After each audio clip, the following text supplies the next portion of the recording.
Building construction sites are full of activity, but they also present a number of serious safety hazards. Workers and nearby communities are often at risk if proper precautions are not in place. Common issues include workers operating without protective gear, unstable scaffolding and walls, and heavy machinery near pedestrian areas.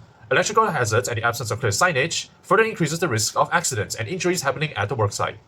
To address these dangers, the Occupational Safety and Health Act, OSHA, of 1994 emphasizes risk assessments, the role of stakeholders, and possible solutions. Employers must ensure the safety of the worksite and workers.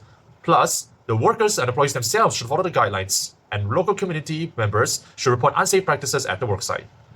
By working together and implementing proper procedures and precautions, we can ensure construction sites is a safe working environment for all.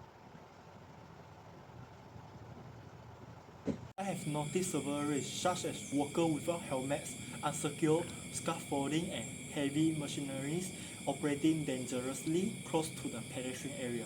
This issue not only endangers the worker but also poses risk to those living or passing by the site. One major issue is the lack of proper fencing around the site, making it easier for the unauthorized people to enter. Additionally, there are exposed wire and debris scattered near the walkway, which create tripping hazards for the pedestrians. Yes, I did like to see the proper fencings and the clear signage to keep the people out of the danger zones.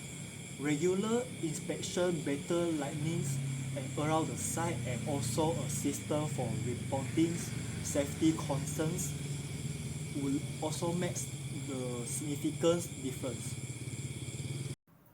From the construction site shown in the image on the left, there are a few potential safety hazards present that might cause an accident. The first one is unorganized materials. As you can see, there are construction materials and debris scattered all around the place, such as pipes, scaffolding parts, and planks. These materials create a lot of tripping hazard. Next is the improperly stored scaffolding. The scaffolding structure appears to be unstable and lacks proper support, which will increase the risk of it collapsing. And the third one is the absence of safety barriers. There are no visible barriers around the construction site, which leaves the site with its safety hazards open to unauthorized personnel or pedestrians. In the next picture, we can see a worker working at unsafe heights without fall protection equipment like a harness or guardrails. Secondly, we can also see that the worker is not wearing any personal protective equipment (PPE), such as helmets, gloves, or safety shoes. Lastly, we can also see that the construction site is poorly maintained as there are water pooling and uneven grounds all around the site, which can cause workers to slip or equipment instability. Here are some of the solutions that can be implemented to address these safety hazards.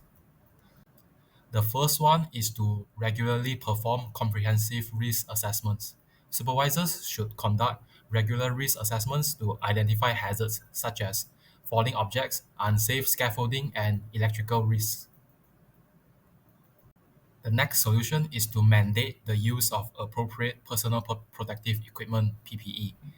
Employers must ensure workers are always equipped with PPE such as helmets for head protection, safety goggles for eye protection, high visibility clothing, and fall arrest harness for working at tall heights. Lastly, supervisors must manage the worksite environment, doing things like filling in the potholes and clearing pathways to reduce tripping hazard, and putting up proper signage and barriers to prevent civilians from entering the site whenever they want. In conclusion, by analyzing the hazards at the site, it is evident that immediate corrective actions are necessary. Safety is a shared responsibility. By following OSHA 1994 and working together, we can create a secure environment for workers, the public, and the future. This is the end of our assignment. Thank you for watching.